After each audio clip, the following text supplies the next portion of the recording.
Isang sigaw, hindi isang ordinaryong sigaw. Iyon ang sigaw na kinatatakutan ng bawat ina sa balat ng lupa. Ang tunog na kayang magpatigil sa pag-ikot ng mundo at magpabagsak sa iyong mga tuhod. Iyon ang sigaw ni Faith. Nanigas ang buong katawan ni Chadi. Ang ingay ng palengke sa paligid niya, ang sigawan ng mga tinder, ang busina ng mga tricycle, ang tawanan ng mga taong naglalakad, lahat ay biglang naglaho. Tanging ang matinis na sigaw na yon ang umaling-awngaw sa kanyang pandinig, paulit-ulit, na parang isang sirang plaka. Faith. Halos hindi niya namalayan na isinigaw niya ang pangalan ng bunsong anak. Binitawan niya ang sandok na hawak at lumabas mula sa kanyang maliit na pwesto ng bentahan ng lugaw. Nagsimulang manlabo ang kanyang paningin dahil sa mga luhang namumuo sa gilid ng kanyang mga mata. Nasaan siya? Kanina lang ay narito sila. Ang tatlo niyang anghel, si Hope at Grace ay naglalaro ng taguan sa likod ng mga sako ng bigas, habang si Faith ay abala sa pagbilang ng mga bato sa sahig. Paano nangyari ito? Isang saglit lang siyang tumalikod para asikasuhin ang bumibili. Isang saglit lang. Mama! Si Faith! Humahangos na sigaw ni Grace habang hinihila ang palda ni Chadi. May lalaking kumuha sa kanya. Isang malakas na kabog ang dumurog sa dibdib ni Chadi. Saan, anak? Saan sila nagpunta? Itinuro ni Hope na nanginginig sa takot. Ang isang madilim at makitid na eskinita sa pagitan ng dalawang gusali. Isang daanan na kahit kailan ay hindi niya pinapayagang puntahan ng kanyang mga anak. Walang isip na sumugod si Chadi. Tinabig niya ang mga taong nakaharang sa kanyang daan, hindi na alintana ang kanilang mga mura at reklamo. Ang tanging nasa isip niya ay ang imahe ng kanyang maliit na si Faith, ang kanyang bunso, ang pinakahawig sa kanya sa tatlo. Pagpasok niya sa eskinita, ang amoy ng basura at ihi ang sumalubong sa kanya. At doon, sa dulo, sa ilalim ng isang pundidong ilaw, nakita niya ito, isang puting van na walang plaka at isang lalaking malaki ang katawan na pilit isinasakay si Faith sa loob. Bitawan mo ang anak ko, sigaw ni Chadi, isang sigaw na nagmula sa kaibuturan ng kanyang kaluluwa. Nagulat ang lalaki at lumingon sa kanya. Sa isang saglit na yon, nakawala si Faith at tumakbo papalapit sa ina. Ngunit mabilis itong nahablot muli ng lalaki. Mama, umiiyak na sigaw ni Faith. Nagdilim ang paningin ni Chadi. Hindi na siya nag-isip. Para siyang isang hayop na sinusugod ang sinumang nagtangkang saktan ang kanyang anak. Dinambahan niya ang lalaki, kinagat ang braso nito, at kinalmot ang mukha. Hayop ka, walang hiya. Napaaray ang lalaki sa sakit at sa gulat ay naitulak siya ng malakas. Tumama ang ulo ni Chadi sa pader na semento. Naramdaman niya ang isang matinding kirot at pagkahilo. Ngunit mas matindi ang kirot sa kanyang puso nang makita niyang isinasakay na si Faith sa loob ng van. Nanginig ang buong katawan niya. Sumubok siyang tumayo pero bumigay ang mga tuhod niya. Isang butil ng luha ang pumatak sa kanyang pisngi, kasabay ng mainit na likido na dumadaloy mula sa kanyang sentido, dugo. Please, huwag niyo siyang kunin. Bulong niya na halos hindi marinig. Ngunit ang mga salitang iyon ay nawala lang sa ingay ng makina ng van na umarangkada. Parang pinipiga ang puso ni Chadi. Naramdaman niya ang pagkalamig ng kanyang mga kamay, ang pamamanhid ng kanyang mga binti. Tanging ang imahe ng kanyang anak na nagpupumiglas, ang kanyang mukha na basang-basa sa luha, ang tanging nakikita niya. Paano na lang siya kung mawala ang isa sa kanyang mga bituin? Ang tatlo niyang anak ang tanging dahilan kung bakit siya bumabangon araw-araw. Ang dahilan kung bakit siya lumalaban. Sila ang lahat sa kanya. Unti-unting lumayo ang van at kasabay nito ang paglaho ng kanyang pag-asa. Napapikit si Chadi, handang tanggapin ang dilim na lalamon sa kanya. Ngunit bago pa man lubusang mawala ang lahat, isang malakas na preno ang umalingaw-ngaw sa eskinita. Isang itim at makintab na sasakyan na mukhang labas sa lugar sa madilim na eskinita na yon. Ang biglang humarang sa van. Bumukas ang pinto ng itim na sasakyan. Isang matangkad na lalaki ang bumaba, na may postura ng isang hari na pinasok ang kaharian ng basura. Naglakad ito papalapit sa van na parang walang takot. Sa liwanag ng nag-iisang ilaw, nakita ni Chadi ang figura niya. Matangkad, malapad ang balikat, at may kakaibang familiaridad na nagpatindig ng balahibo niya. Hindi niya masyadong nakita ang muka, ngunit may kung anong pamilyar na anino sa kanyang mga mata.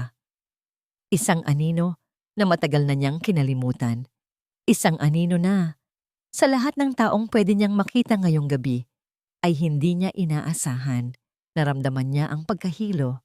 Ang huling bagay na naisip niya ay ang pangalan na matagal nang inilibing sa kaibuturan ng kanyang puso, Fabian.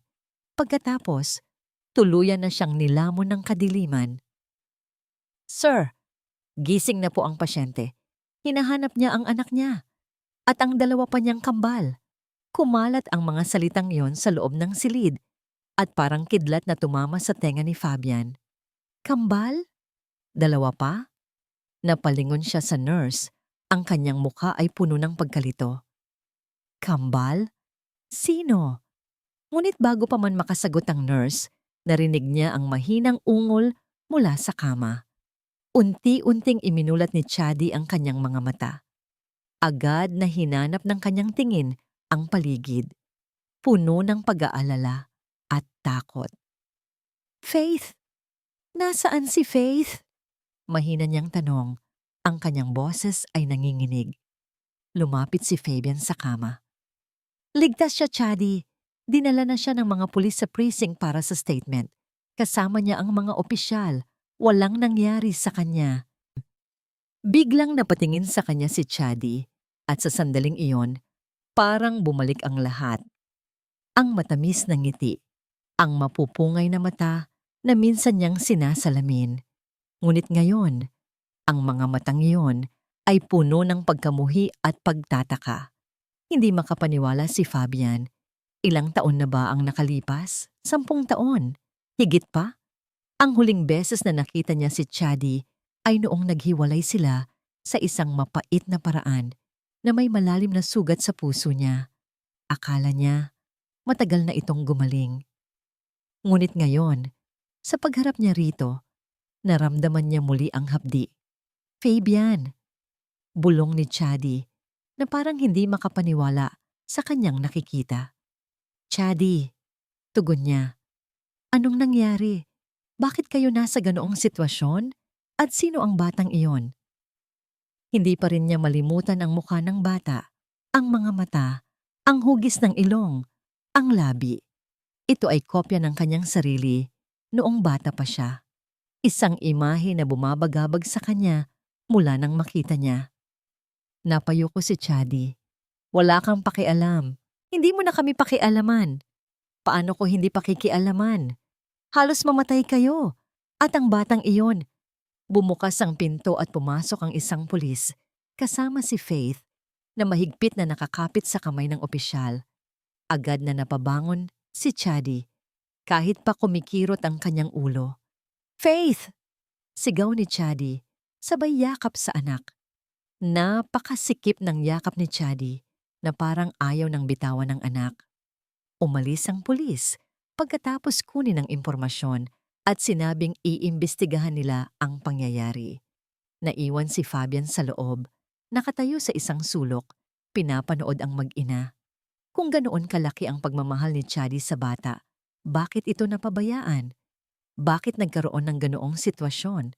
At ang tanong na bumabagabag sa kanya, bakit siya pamilyar sa batang yon? Hindi na siya nagtiis. "Chadi, sino ang batang yon? Kailangan kong malaman." Tumingin sa kanya si Chadi, ang mga mata ay puno ng galit, luha, at isang bagay na hindi niya maintindihan. Pagkatalo. "Ano na ngayon kung sabihin ko? Bakit ka mo siya pamilyar sa akin? Bakit pakiramdam ko nakita ko na siya?" Sunod-sunod na tanong ni Fabian. Nagpakawala ng mapait na tawa si Chadi. Sige, tutal narito ka na rin naman. Magpakatotoo na ako sa'yo, Fabian Villaroman. Ang batang yon, si Faith, anak mo. Parang bombang sumabog ang mga salitang yon sa loob ng kanyang tenga. Anak niya? Paano? Hindi niya matandaan ang anuman na mangyari sa kanya. Hindi siya pwedeng magkaanak sa labas. At kung totoo man iyon, bakit hindi niya alam? Ano? Bulong niya. Nagsisinungaling ka. Nagsisinungaling? Tumayo si Chadi, kahit pahalata ang hirap.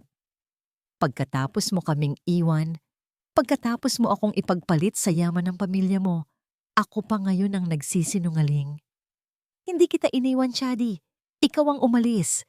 Sinabi ng mama ko na kinuha mo ang pera at iniwan mo ako. Nagulat si Chadi sa sinabi ni Fabian. Pera? Anong pera? Wala akong kinuha sa'yo. Nagpalitan sila ng matatalim na tingin. Ang bawat salita ay parang kutsilyong tumatama sa puso ng bawat isa. Umalis ka na, Fabian. Wala ka nang dapat gawin dito.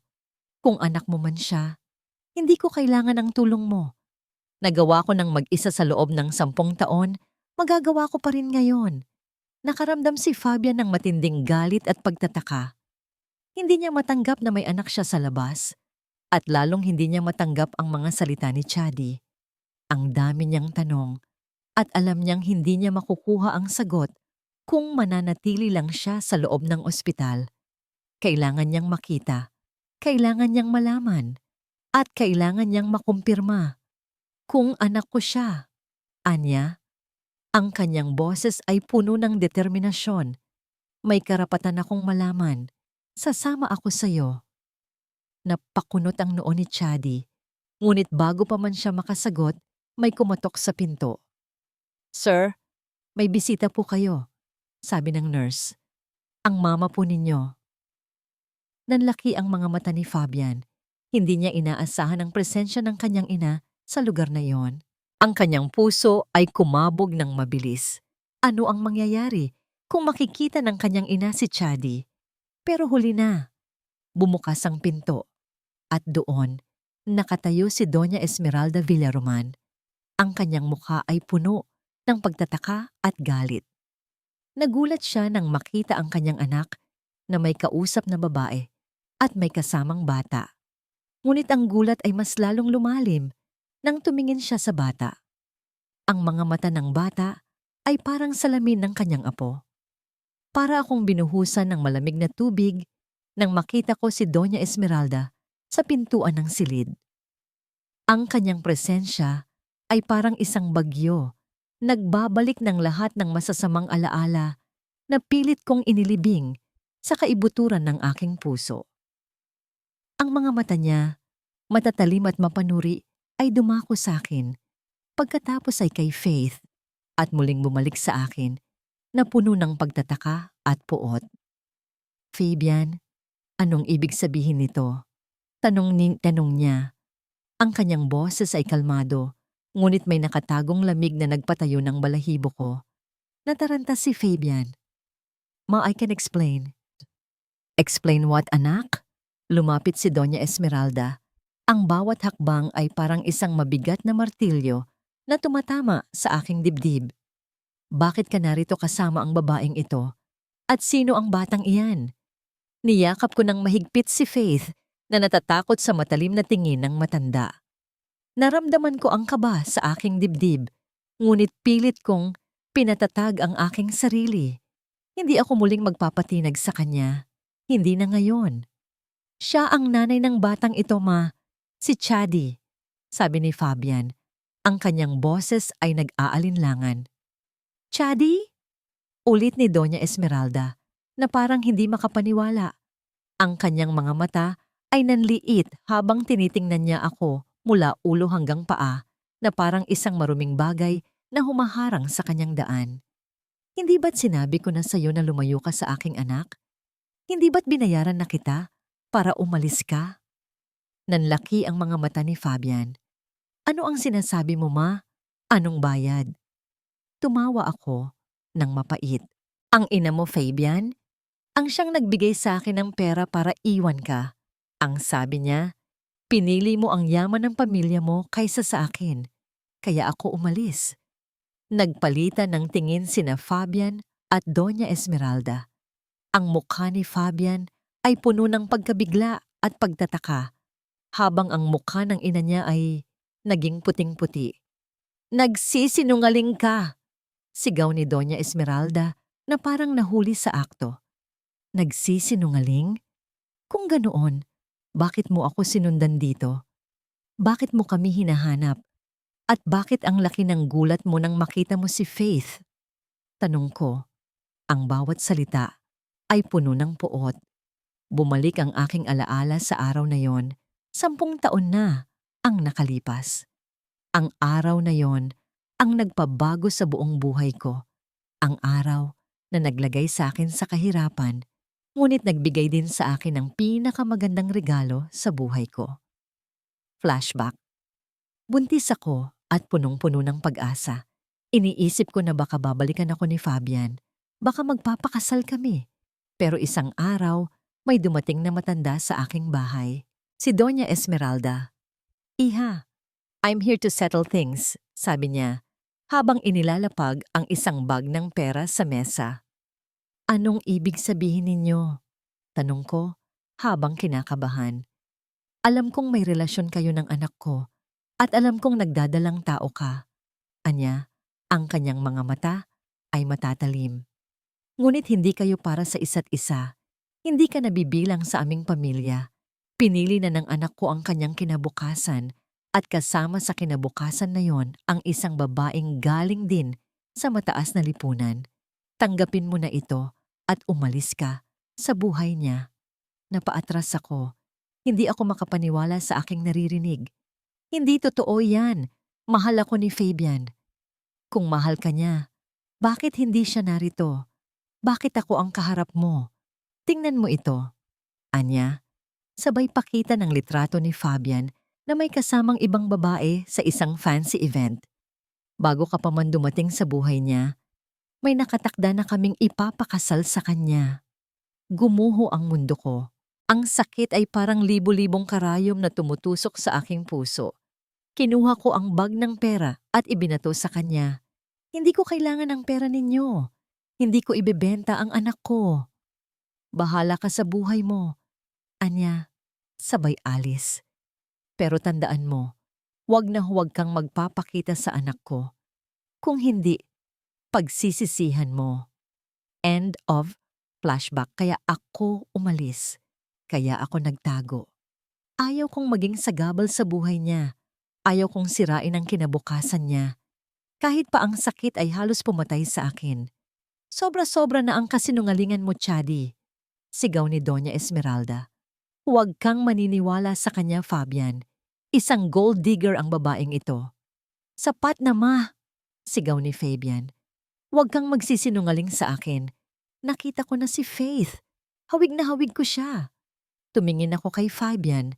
Ang mga mata ko ay puno ng luha. "Kung gusto mong malaman ang totoo, sumama ka sa akin. Doon mo makikita ang katotohanan na matagal nang itinago sa iyo ng ina mo." Hinila ko si Faith at lumabas kami ng silid. Sumunod sa akin si Fabian, habang si Doña Esmeralda ay nagpapadyak sa galit. Hindi ko na pinansin ang mga tingin ng mga tao. Ang tanging gusto ko ay ipakita kay Fabian ang totoo. Ang totoo tungkol sa aming buhay.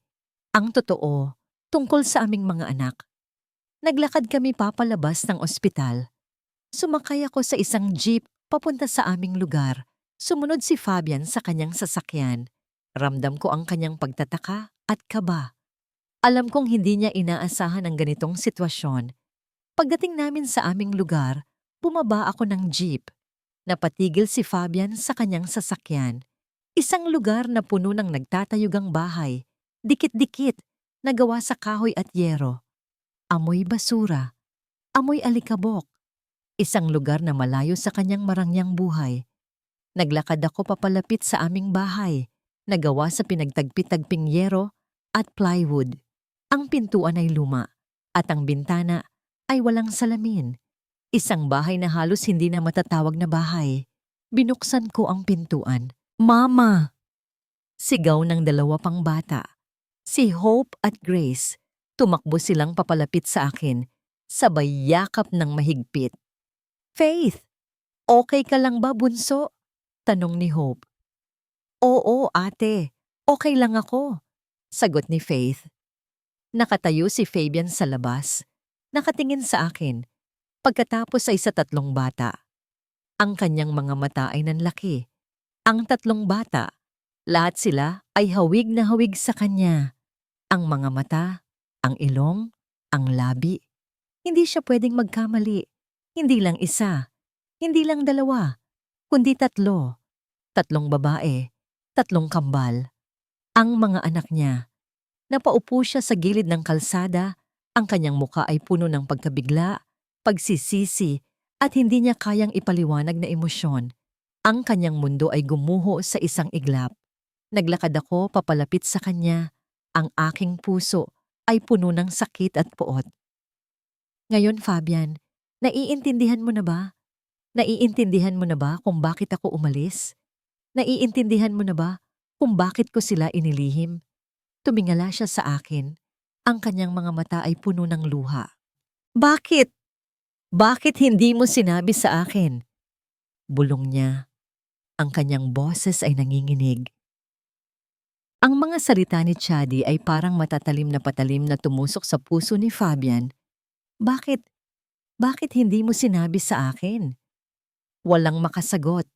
Wala nang ibang lumabas sa bibig ni Chadi.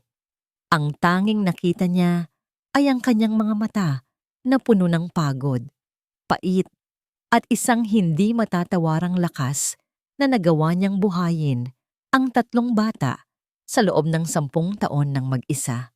Kinabukasan, bumalik si Fabian. Nagdala siya ng mga laruan, damit, at isang malaking supot ng grocery, ngunit hindi niya inasahan ang pagtanggi ni Chadi. Hindi namin kailangan ng awa mo, Fabian, sabi ni Chadi habang nakatayo sa pintuan. Hindi pinapayagan siyang makapasok. Hindi ito awa, Chadi. Responsibilidad ko ito. Ama ako ng mga batang yan. Paliwanag ni Fabian, pilit na pinipigilan ng galit. Hayaan mo akong tulungan kayo. Tumulong. Saan ka nang pumunta sa loob ng 10 taon, Fabian? Saan ka nang pumunta nang naghihirap ako? Nang nanganganak ako? Nang halos mamatay ako sa hirap para lang mabuhay ang mga batang ito? Sumigaw si Chadi. Ang kanyang boses ay puno ng pait. Ngayon ka lang magpapakita, tapos sasabihin mong, tutulungan mo kami? Hindi ko kailangan ang tulong mo. Hindi namin kailangan ang kahit ano galing sa'yo. Chadi, please! Umalis ka na, Fabian. Ayokong makita ka rito. Hindi ka na namin kailangan. Isinara ni Chadi ang pinto. Iniwan si Fabian na nakatayo sa labas, basang-basa sa pawis at sa matinding pagkadismaya. Ngunit hindi siya sumuko. Araw-araw siyang bumabalik. Umaasa siyang makikita niya ang kanyang mga anak kahit sa malayo.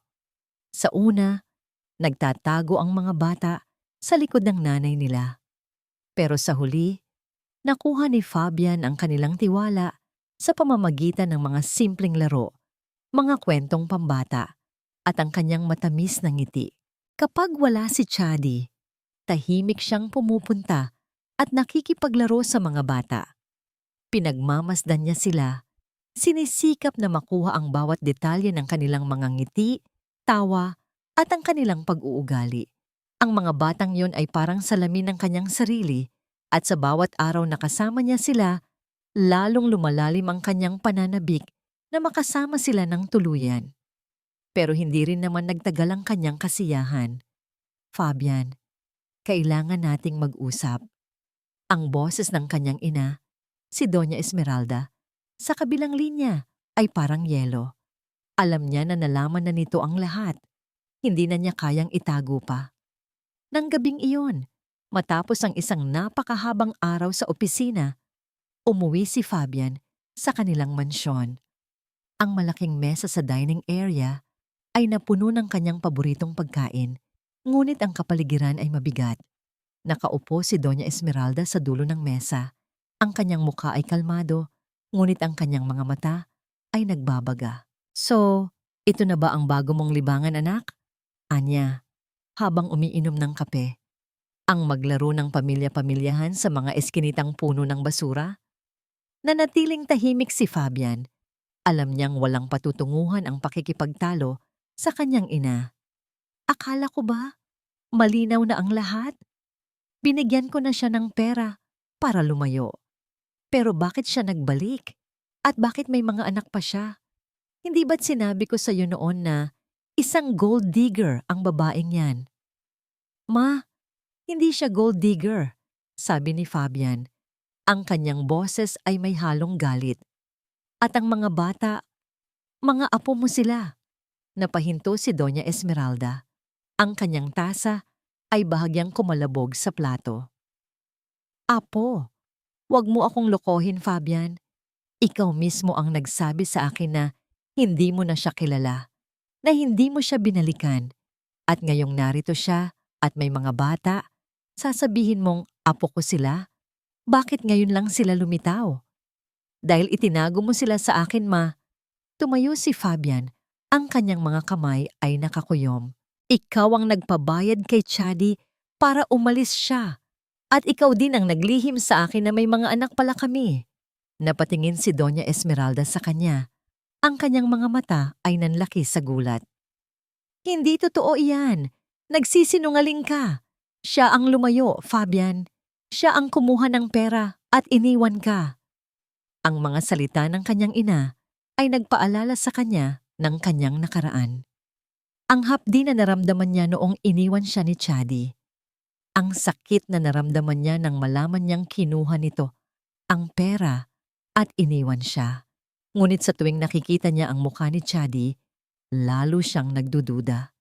Hindi ko alam kung sino ang nagsisinungaling, ma, sabi ni Fabian. Ang kanyang boses ay nanginginig. Pero kailangan kong malaman ang totoo. At kung sino man ang may kasalanan, mananagot siya. Naglakad siya papalabas ng dining area. Iniwan ang kanyang ina na nakatitig sa kanya. Ang kanyang mukha ay puno ng matinding galit at pagtataka. Samantala, sa kabila ng kabilang dako ng lungsod, sa maliit na bahay ni Chady, may isang bag na puno ng pera ang nakasabit sa kanyang pintuan. Walang sulat, walang mensahe. Puro pera lang. Napaupo si Chady. Ang kanyang puso ay puno ng pagtataka at kaba. Sino ang nag-iiwan ng pera sa kanya? At para saan? Kinabukasan, maaga pa lang ay naroon na si Chady sa opisina ni Fabian. Ang bag na puno ng pera ay mahigpit niyang hawak. Ang bawat hakbang niya ay puno ng galit at pagkadismaya. Sa tingin niya, ito na naman ang paraan ni Fabian para bilhin sila, para bilhin ang kanyang mga anak. Hindi ko maintindihan kung bakit ka pumunta rito, sabi ni Fabian na nakaupo sa kanyang upuan. Ang kanyang mukha ay puno ng pagtataka. Inihagis ni Chady ang bag ng pera sa mesa. Kumalat ang mga banknotes sa ibabaw ng makinis na salamin. Ito ba ang tingin mo sa akin, Fabian? Isang babaeng kayang bilhin? Isang babaeng kayang suhulan para lang mumuhi sa'yo? Ano ito, Chady? Hindi ko alam kung ano ang sinasabi mo, sabi ni Fabian habang kinukuha ang pera. Hindi ako ang nag-iwan yan. Napakasakit ng kanyang sinabi. Ang kanyang mukha ay kalmado, ngunit ang kanyang mga mata ay nagpapakita ng pagtataka. Nagsisinungaling ba siya? O totoo ba ang kanyang sinasabi? Huwag kang magsinungaling, Fabian. Sigaw ni Chady, ang kanyang boses ay nanginginig. Ikaw lang ang may kayang gawin ito. Para saan ito? Para bilhin ang mga anak ko mula sa akin? Para kunin sila?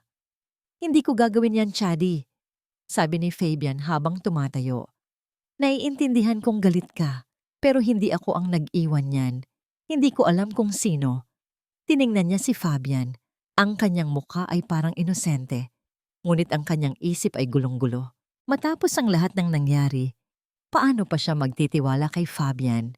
Paano pa niya paniniwalaan ang bawat salita na lumalabas sa bibig nito? Umalis siya sa opisina ni Fabian. Ang kanyang puso ay puno ng matinding galit at pagtataka. Hindi niya maintindihan kung sino ang gumagawa nito, kung sino ang naglalagay ng pera sa kanyang pintuan, at kung ano ang motibo nito. Samantala, sa isang restaurant na sosyal, nagkape si Doña Esmeralda at si Fabian. Pinilit ni Doña Esmeralda na magkape kasama ang anak. Ang kanyang mukha ay kalmado, ngunit ang kanyang mga mata ay nagtatago ng isang malalim na plano. "Anak, nag-aalala lang ako sa'yo," sabi ni Doña Esmeralda. Ang kanyang boses ay puno ng pagmamahal. "Ang babaeng yan, baka ginagamit ka lang niya." Hindi siya ganoon," sabi ni Fabian habang naiinis. "Hindi siya ganoon." "Sigurado ka?" tanong ni Doña Esmeralda, sabay lapag ng kanyang tasa. "Naalala mo ba ang nangyari sa nakaraan?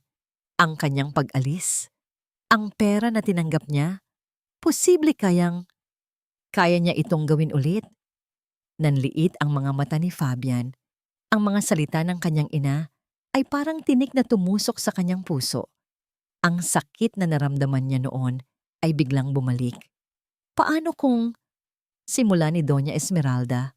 Ang kanyang boses ay puno ng pagdududa. "Paano kung ang buong insidente ng pagdukot ay setup lamang?" Nagulat si Fabian. "Ma, anong sinasabi mo?" "Think about it, anak.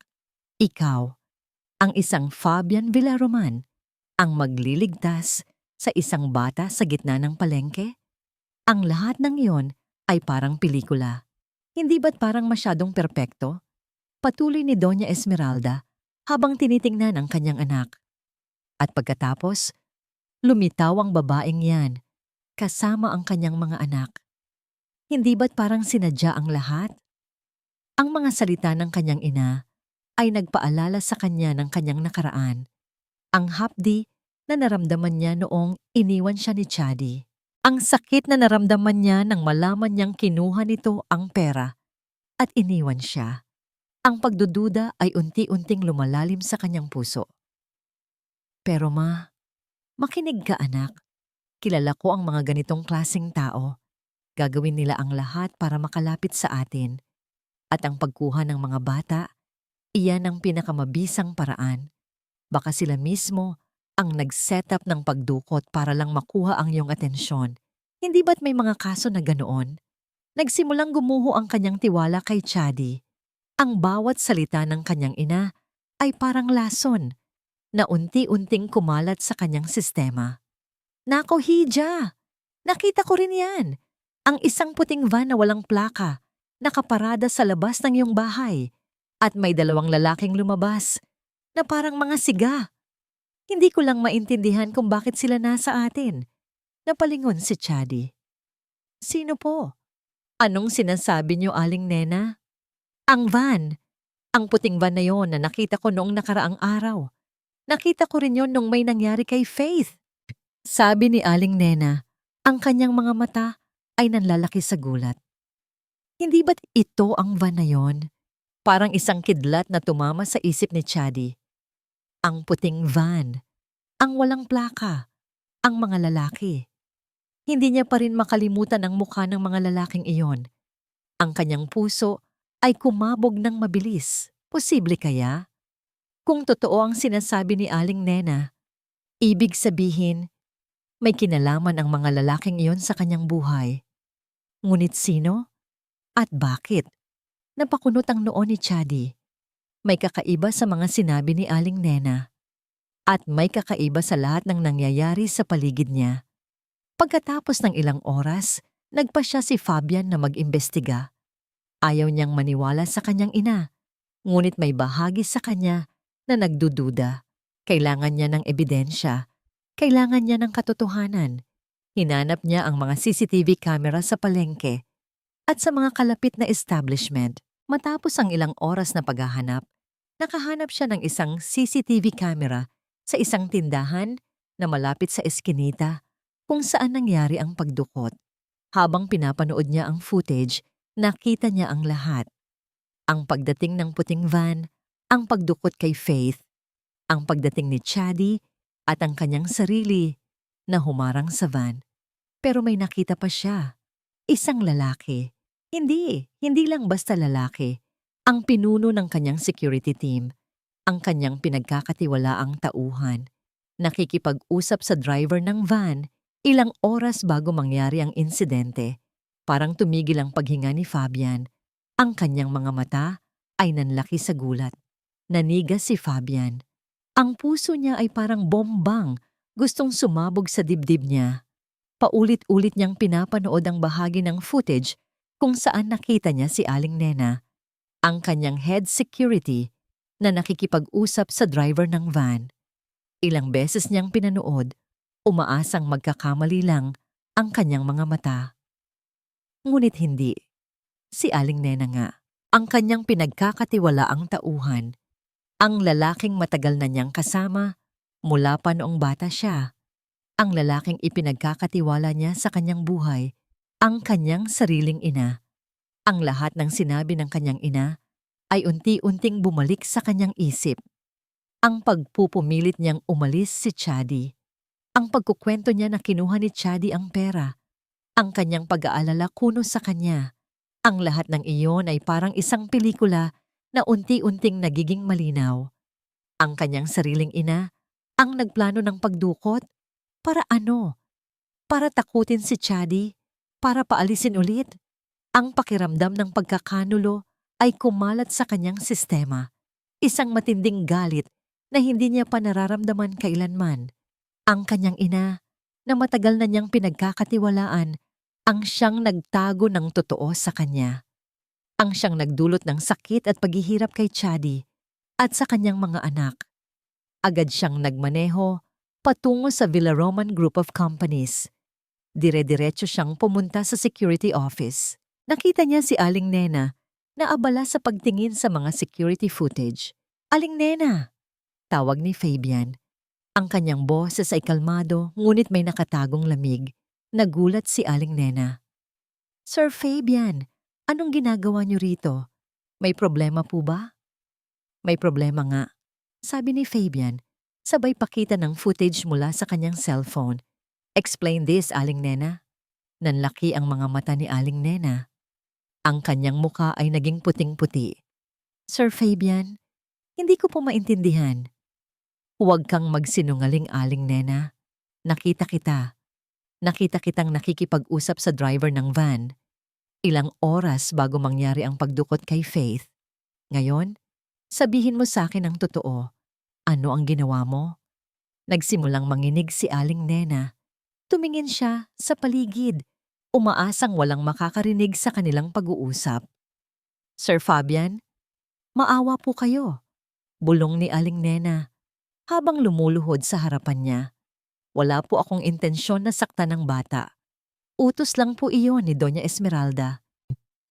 "Utos?" tanong ni Fabian. Ang kanyang boses ay nagbabaga. "Anong utos?" "Ang utos po niya ay takutin ang babae. Ang sabi niya, kailangan daw po nilang lumayo sa inyo.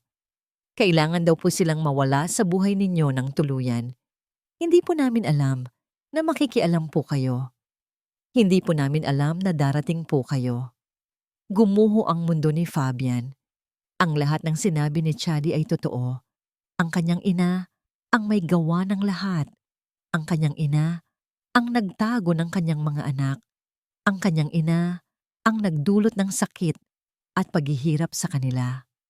Anong nangyari noon, Aling Nena? 10 taon na ang nakalipas.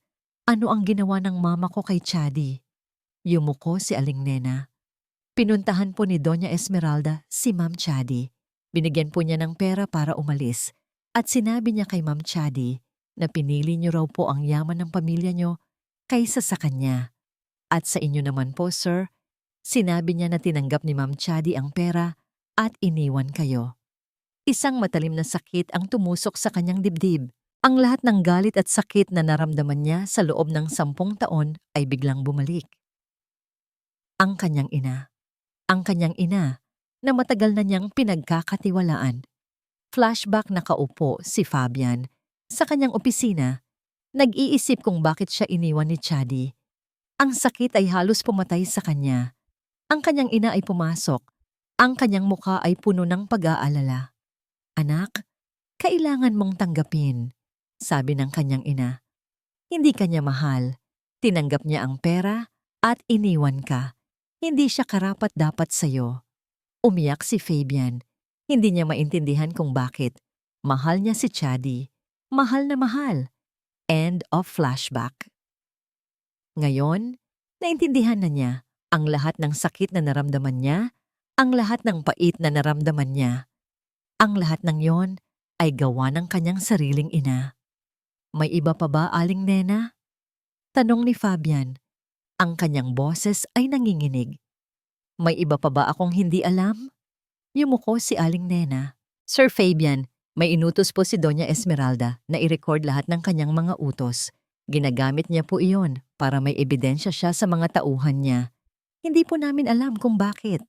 Nanlaki ang mga mata ni Fabian. "Isang recorder? Saan?" "Nasa opisina po niya. Sa kanyang drawer. May isang lumang cellphone po doon. Doon po nakarecord lahat." Tumayo si Fabian. Ang kanyang puso ay puno ng matinding galit at determinasyon. Alam na niya ngayon ang kanyang gagawin. Umuwi siya sa kanilang mansyon. Nakita niya ang kanyang ina na nakaupo sa sala, nanonood ng TV, ang kanyang mukha ay kalmado. Tumingin sa kanya ang kanyang ina at ngumiti. "Anak, buti naman at nakauwi ka na," sabi ni Doña Esmeralda. "Kumain ka na. Naghanda ako ng paborito mong pagkain." Ngunit sa mga mata ni Fabian, hindi na niya nakita ang pagmamahal. Ang nakita niya ay isang demonyo na nakatago sa likod ng isang ngiti. Ang bawat pagbisita ni Fabian ay nagiging isang laro ng pusa at daga. Naramdaman ni Chadi ang kakaibang pagbabago sa kanya. Kung dati ay diretsahan siyang nakikipag-usap, ngayon ay tila may mga bagay siyang inililihim. Madalas siyang darating ng walang paalam, mag-iwan ng mga bag ng grocery o kaya ay magkakabit ng kung ano-anong device sa paligid ng bahay ng walang paliwanag. "Ano ba yan, Fabian? Ano ba itong inilalagay mo sa labas ng bahay?" tanong ni Chadi habang nakaturo sa isang maliit na box na kulay itim na nakakabit sa pader. "Security camera lang, Chadi, para masiguro ang kaligtasan nyo," sabi ni Fabian. Ang kanyang boses ay tila nagmamadali. "Security camera? Para saan? Sino ang kailangan nating protektahan?" Puno ng pagtataka ang boses ni Chadi. "Wala tayong kailangang protektahan dito. Hindi naman tayo mayaman." "Mas mabuti ng sigurado, Chadi," sabi ni Fabian. Sabay iwas ng tingin. "May mga tao na gustong saktan kayo. Gusto ko lang kayong protektahan." Hindi makapaniwala si Chadi sa kanyang sinabi. "Sino? Sino ang gustong saktan sila? At bakit?" Nagpapakita na naman ba si Fabian ng kanyang pagkamayabang? Na dahil mayaman siya, may karapatan siyang protektahan sila? Sa loob ng ilang araw, lalong lumala ang sitwasyon. Madalas mawala si Fabian. Tatawag siya, ngunit hindi naman sasagot. Magpapadala ng text message, ngunit hindi naman sasagot. Ang kanyang pagiging misteryoso ay nagdulot ng matinding pagdududa kay Chadi. "Ano ba talagang nangyayari sa iyo, Fabian?" tanong niya sa kanyang sarili. "Bakit bigla kang nagkakaganito?" Ang kanyang puso ay puno ng pag-aalala. Ang nakaraan ay pilit na bumabalik. Ang sakit ng pag-iwan sa kanya ni Fabian, ang sakit ng paglaban ng mag-isa. Natatakot siyang maulit muli ang lahat. Isang hapon, habang naglilinis si Chadi ng bahay, may kumatok sa pintuan. Nang buksan niya, bumungad sa kanya ang isang matandang babae na may marangyang damit at isang matamis na ngiti. "Magandang hapon, Ija." Bati ni Doña Esmeralda. Ang kanyang boses ay malumanay, ngunit may nakatagong lamig. Nanigas si Chadi. Hindi niya inaasahan ang pagdating ng matanda. Ano ang ginagawa niya rito? "Doña Esmeralda, anong kailangan niyo?" tanong ni Chadi. Ang kanyang boses ay puno ng pagtataka at kaba. "Gusto ko lang makipag-usap sa iyo, Ija. Nag-aalala ako sa iyo at sa mga bata." sabi ni Doña Esmeralda, sabay pasok sa bahay ng walang paalam. Umupo siya sa nag-iisang upuan sa sala na parang siya ang may-ari ng bahay. Alam kong mahirap ang buhay mo. Alam kong naghihirap ka. Kung nag-aalala kayo sa akin, bakit niyo kami iniwan noon? Tanong ni Chadi. Ang kanyang boses ay may halong galit. At bakit niyo inutos na dukutin ang anak ko? Biglang nagbago ang mukha ni Doña Esmeralda. Ang kanyang ngiti ay naglaho. Huwag kang mag-imbento ng kwento, Ija.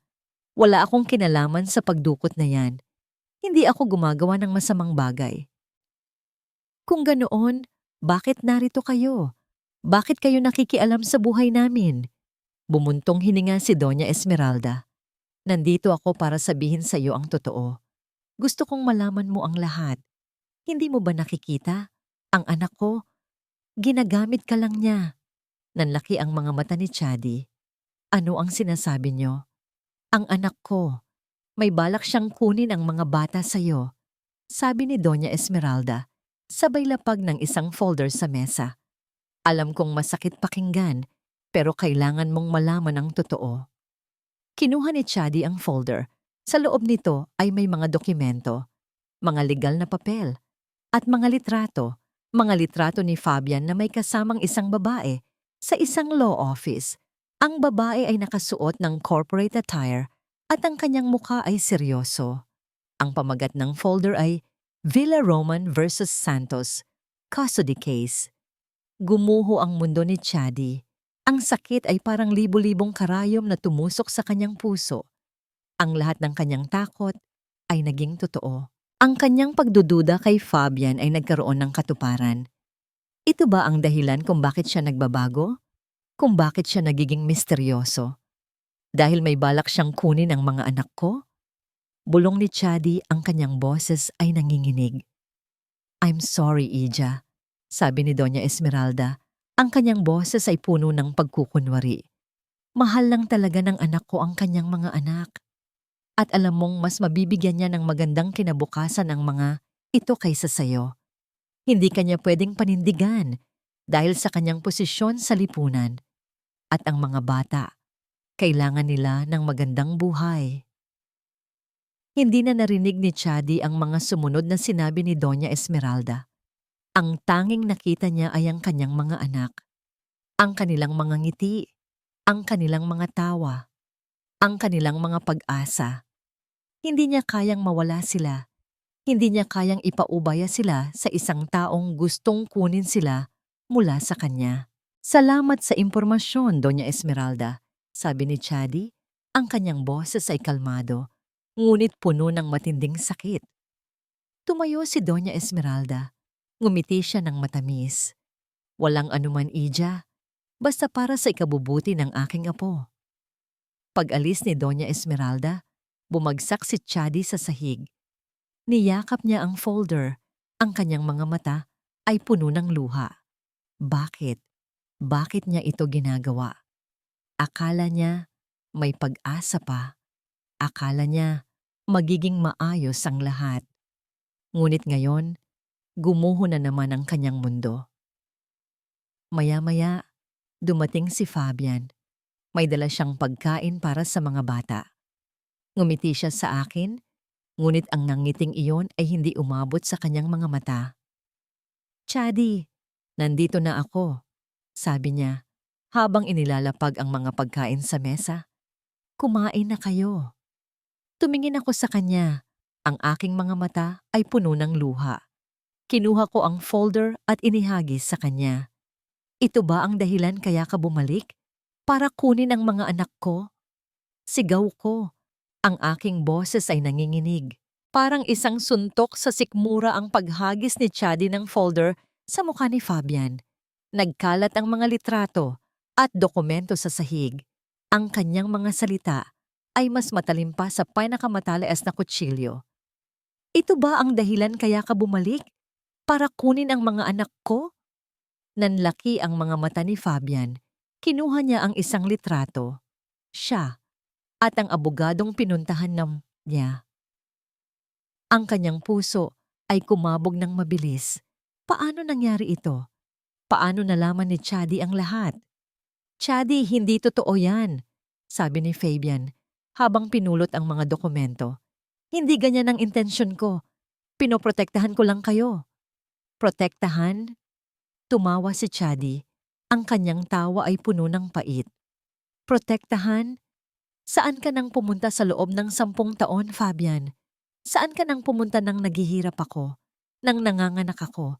Nang halos mamatay ako sa hirap para lang mabuhay ang mga batang ito? Ngayon, sasabihin mong pinoprotektahan mo kami. Nagsimulang gumuho ang kanyang mundo.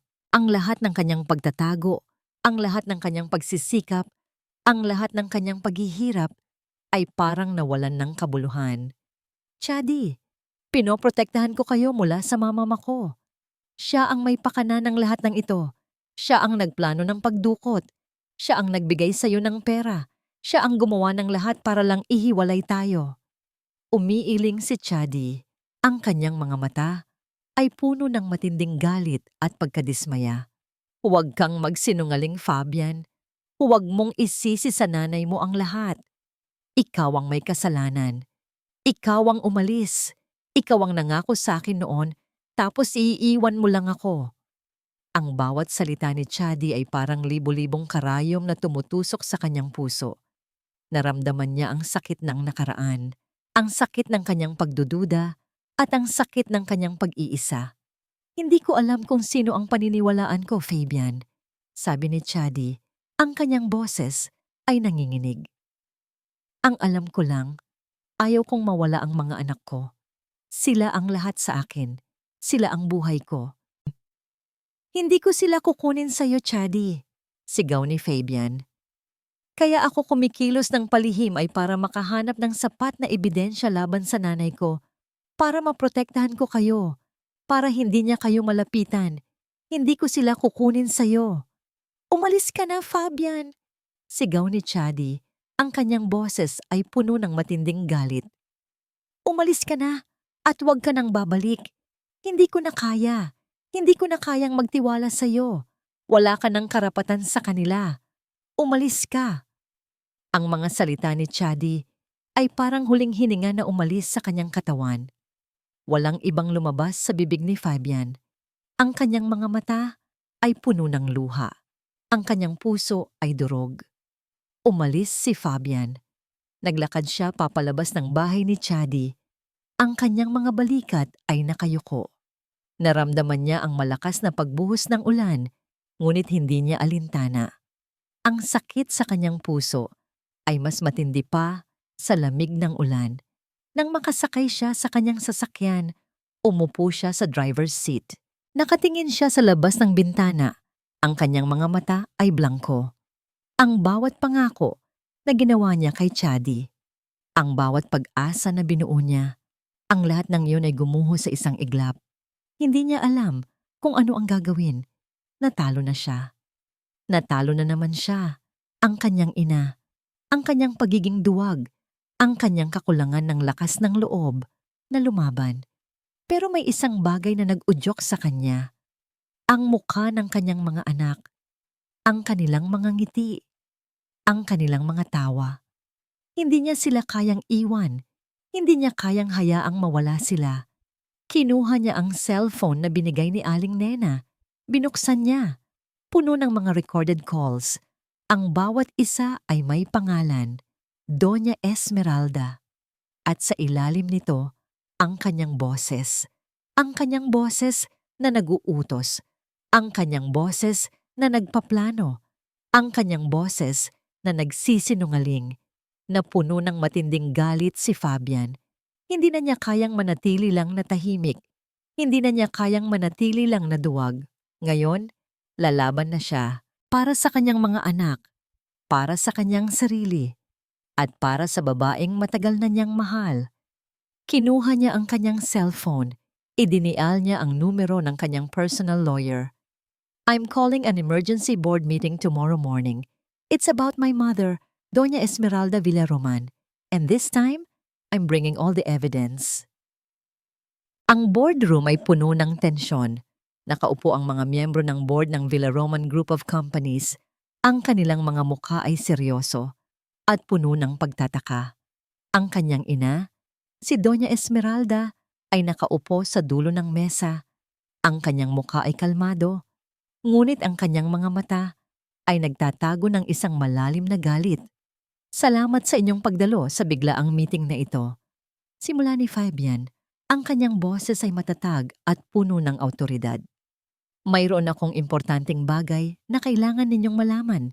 Isang bagay na makakaapekto sa ating pamilya at sa ating kumpanya. Tumingin siya sa kanyang ina. Ang kanyang mga mata ay puno ng pait. Ang lahat ng ito ay tungkol sa aking ina, si Doña Esmeralda Villaroman.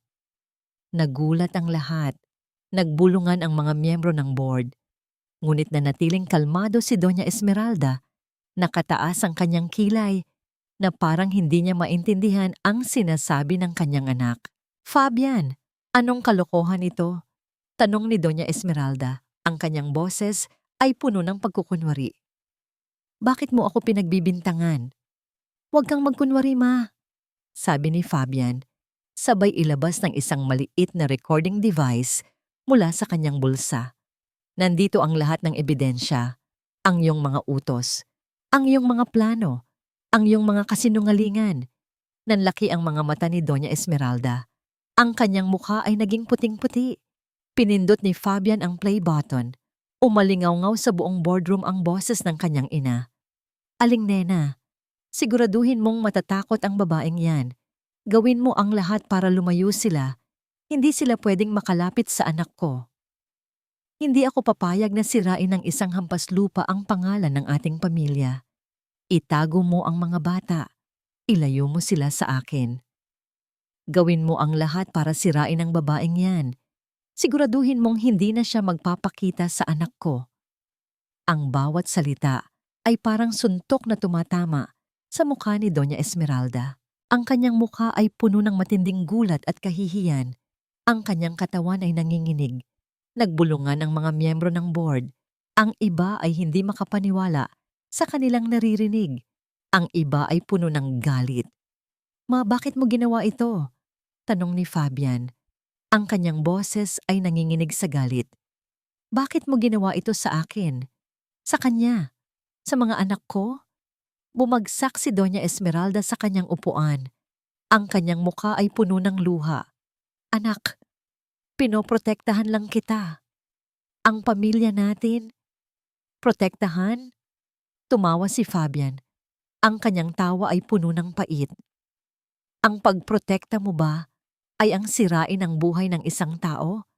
Ang itago ang aking mga anak? Ang sirain ang aming pamilya? Hinarap niya ang board. Heto ang katotohanan. 10 taon na ang nakakaraan, pinaghiwalay kami ng aking ina sa pamamagitan ng kasinungalingan at pera. Ngayon, gusto niyang kunin ang aking mga anak sa pamamagitan ng pagdukot at blackmail. Hindi ko na ito papayagan. Hindi na ngayon. Nakaupo si Chadi sa kanyang maliit na bahay. Ang kanyang puso ay puno ng sakit at pagkalito. Hindi niya maintindihan ang nangyayari. Ang pagtatago ni Fabian, ang mga litrato, ang lahat ng yon ay nagdulot ng matinding pagdududa sa kanyang puso. Nang biglang may kumatok sa pintuan. Nang buksan niya, bumungad sa kanya si Fabian. Ang kanyang mukha ay pagod, ngunit ang kanyang mga mata ay puno ng determinasyon. May dala siyang isang maliit na bag.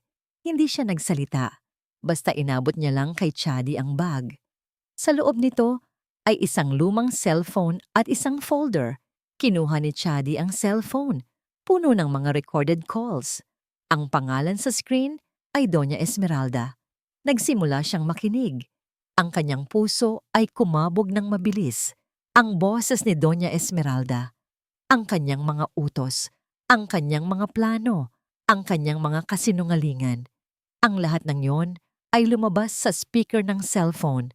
Ang pagpaplano ng pagdukot, ang pagbibigay ng pera para umalis siya. Ang mga kasinungalingan na sinabi niya kay Fabian. Ang lahat ng yon ay naglaro sa kanyang isip.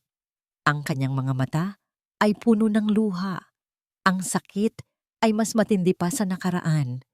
Ang lahat ng sakit na naramdaman niya sa loob ng 10 taon ay nagkaroon ng katuparan. Hindi lang iyon.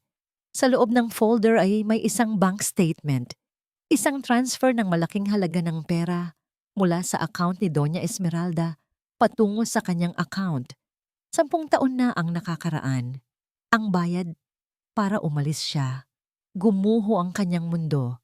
Ang lahat ng kanyang pagdududa kay Fabian ay naglaho. Ang lahat ng kanyang galit ay naglaho. Ang tanging nanatili ay ang matinding sakit at pagsisisi. Si Fabian ay nakatayo sa labas, tahimik na nakatingin sa kanya. Hindi siya nagsalita. Hinihintay niya ang reaksyon ni Chady. Hinihintay niya ang kanyang hatol. Ang kanyang puso ay puno ng kaba. Hindi niya alam kung ano ang susunod na mangyayari. Kung papatawarin ba siya ni Chady. Kung tatanggapin ba siya muli. O kung tuluyan na siyang itataboy. Umalis siya sa loob ng bahay. Lumapit siya kay Fabian. Ang kanyang mga mata ay puno ng luha. Lumabas ako ng bahay, ang aking mga mata ay puno ng luha. Nakatayo si Fabian sa labas. Ang kanyang mukha ay pagod, ngunit puno ng pag-asa. Sa kanyang mga mata, nakita ko ang lahat ng kanyang pagsisisi, ang kanyang sakit, at ang kanyang pagmamahal. Lumapit ako sa kanya. Ang aking puso ay puno ng matinding sakit, ngunit meron ding kakaibang kapayapaan. Ang lahat ng kasinungalingan ay nabunyag na. Ang lahat ng pagdududa ay nawala na.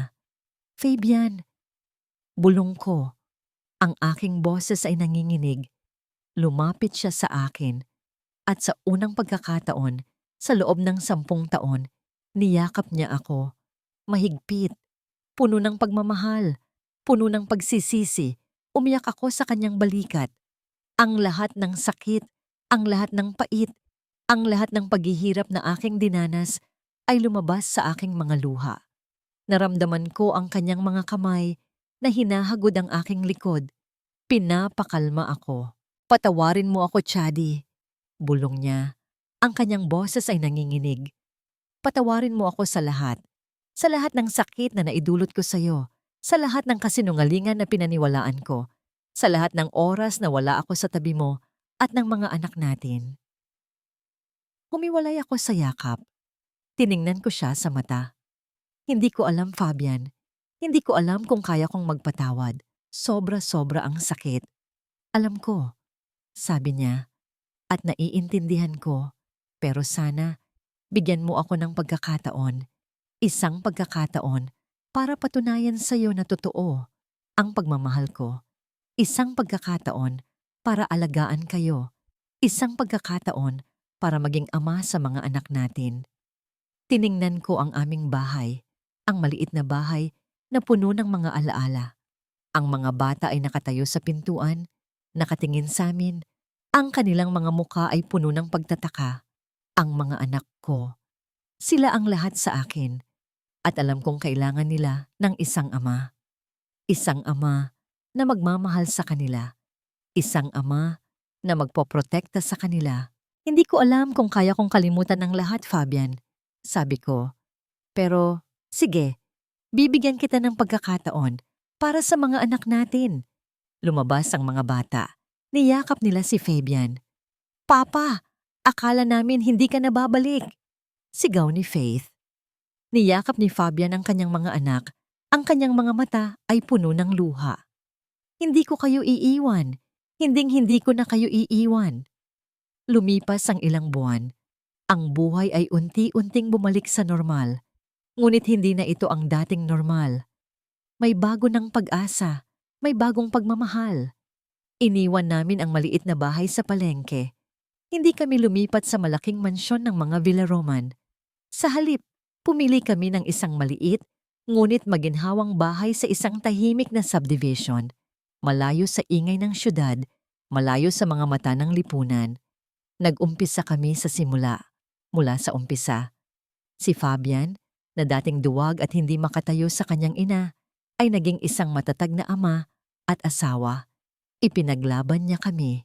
Ipinaglaban niya ang kanyang pamilya. Si Doña Esmeralda? Siya ay nanatili sa kanilang mansyon, nag-iisa. Ang kanyang kaparusahan ay ang kanyang pag-iisa, ang kanyang pagiging malayo sa kanyang apo, ang kanyang pagiging malayo sa kanyang anak. Sa huli, nauwi sa wala ang kanyang mga plano. Ang kanyang yaman ay hindi nakabili ng kaligayahan. Isang hapon, habang nakaupo kami sa labas ng aming bahay, pinapanood ang mga bata na naglalaro sa hardin. Ang araw ay unti-unting lumulubog. Ang langit ay pininturahan ng kulay kahel at lila. Hinawakan ni Fabian ang aking kamay. "Salamat, Chadi," bulong niya. "Salamat at binigyan mo ako ng pagkakataon. Salamat at pinatawad mo ako." Ngumiti ako sa kanya. "Salamat din, Fabian. Salamat at lumaban ka. Salamat at hindi ka sumuko. Salamat at ipinakita mo sa akin na totoo ang pagmamahal mo." Tumingin kami sa mga bata na masayang naglalaro. Ang kanilang mga tawa ay parang musika sa aming pandinig. Ang kanilang mga ngiti ay nagbibigay ng pag-asa sa amin. Niyakap ako ni Fabian. Hinalikan niya ang aking buhok. "We're finally home," bulong niya. "Oo. Sa wakas, narito na kami. Sa wakas, natagpuan na namin ang aming tahanan. Hindi ito isang mansyon, hindi ito isang lugar na puno ng yaman, kundi isang lugar na puno ng pagmamahalan, isang lugar na puno ng pamilya, isang lugar na puno ng pag-asa.